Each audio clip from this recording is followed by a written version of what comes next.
എൻ്റെ വിധി എൻ്റെ തീരുമാനങ്ങളാണ്, എൻ്റെ തെറ്റായ തീരുമാനങ്ങൾ എൻ്റെ വിധിയാണ്. 2.25 മണിക്കൂർ പ്ലസ് അങ്ങോട്ടും ഇങ്ങോട്ടും യാത്ര ചെയ്ത 1.5 മണിക്കൂർ, മൊത്തം 4.25 മണിക്കൂറോളം. ആ ടൈമിൽ എനിക്ക് എന്തൊക്കെ ചെയ്യാമായിരുന്നു? വീട്ടിലിരുന്ന് പ്ലൂരിബസ്, IT വെൽക്കം ടു ഡെറി സീരീസിന്റെ ഒക്കെ പെൻഡിങ് എപ്പിസോഡ്സ് കാണാമായിരുന്നു. ബട്ട് എന്ത് ചെയ്യാം, എന്റെ തീരുമാനം എന്റെ വിധിയാണല്ലോ. ഞാൻ കണ്ടത് പൊങ്കാല. AB ബിനിൽ രചനയും സംവിധാനം നിർവഹിച്ചു ശ്രീനാഥ് ഭാസി നായകനായ പടം.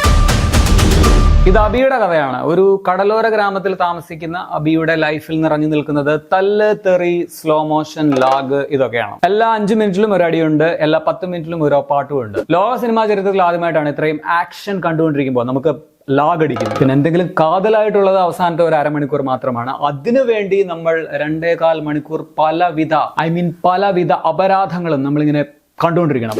A good patience tester. ഈ പടം കണ്ടുകൊണ്ടിരിക്കുമ്പോൾ നമ്മൾ തിയേറ്ററിൽ ഇരുന്ന് വെറുതെ മുകളിലോട്ട് നോക്കുകയാണെങ്കിൽ നമ്മൾ നോക്കിപ്പോകും. ഈ സ്ട്രേഞ്ചർ തിങ്സിൽ ചില ക്യാരക്ടേഴ്സ് മറ്റേ ക്ലോക്ക് കാണുകയല്ലേ, അതുപോലെ ഒരു ഐറ്റം ഒരു പലക മുകളിൽ കാണാം.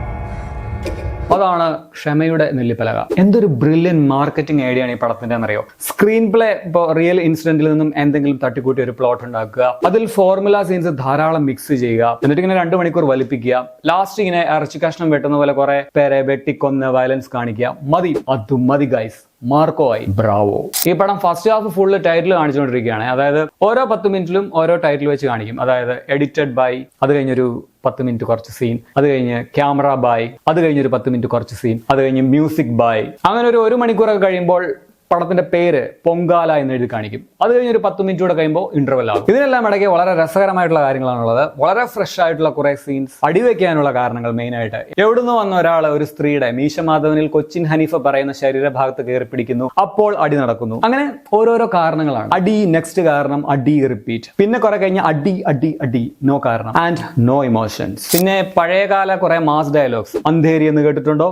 Life time settlement. പിന്നെ പുട്ടിന് പീര പോലെ ഇടയ്ക്കിടെ കഞ്ചിട്ട് പാട്ട്, പ്രേമം, ത്രികോണ പ്രേമം, സമഭുജ ത്രികോണ പ്രേമം, സമപാർശ്വ ത്രികോണ പ്രേമം, എക്സെട്ര. പിന്നെ തുടക്കം മുതൽ സെന്റിമെന്റ്സ് കാണിക്കാനായിട്ട് ശ്രമിക്കുന്നുണ്ട്, പക്ഷെ നമുക്ക് ഒരു വികാരവും അങ്ങോട്ട് ഫീൽ ചെയ്യുന്നില്ല. പിന്നെ ഓരോ ഡയലോഗ്സിനിടയിലും മാ, കാ, പൂ തുടങ്ങി മലയാളത്തിലെ 56 അക്ഷരങ്ങളിൽ തുടങ്ങുന്ന പുളിച്ചത്തെറികൾ. വാവ്, ലിജോ ജോസ് പെല്ലിശ്ശേരി റെഫറൻസ്. പിന്നെ മീനും ബോട്ടും ഒക്കെ കാണിച്ച് പഴയ ജയന്റെ മീൻ, ചാകര തുടങ്ങിയ സിനിമകൾക്ക് ഒരു ഹോമേജ്.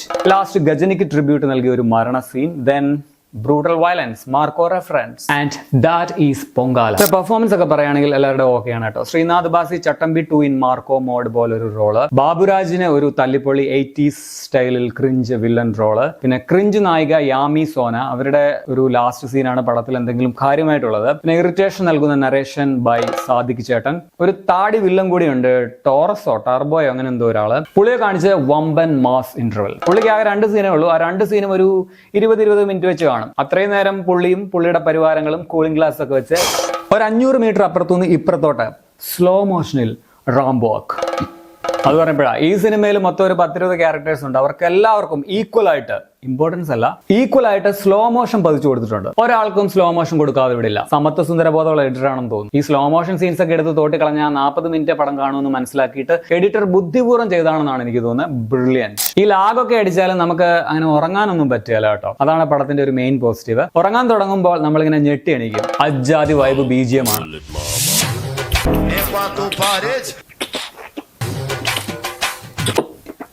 അങ്ങനെ നമുക്ക് ബ്രേക്ക് ഡാൻസ് ഒക്കെ കളിക്കാൻ തോന്നും. മറ്റേ റീൽസിൽ വരില്ലേ, സീരിയലിലെ ഒക്കെ സീരീസ് സീനിൽ ബാക്ക്ഗ്രൗണ്ട് സ്കോർ വരുമ്പോൾ അതിനനുസരിച്ച് പിള്ളേർ ഡാൻസ് കളിക്കുന്ന റീലില്ലേ, ഡിറ്റോ ആയിട്ടാണ്. പടം ഫുള്ള DJ vibe level BGM. Thank you Ranjin Raj. Anyway guys, ഈ റിവ്യൂ ഇനി നീട്ടിക്കൊണ്ട് പോയാൽ പൊങ്കാലയേക്കാൾ നിങ്ങൾക്ക് ലാഗ് അടിക്കുമെന്ന് ഞാൻ മനസ്സിലാക്കുന്നു.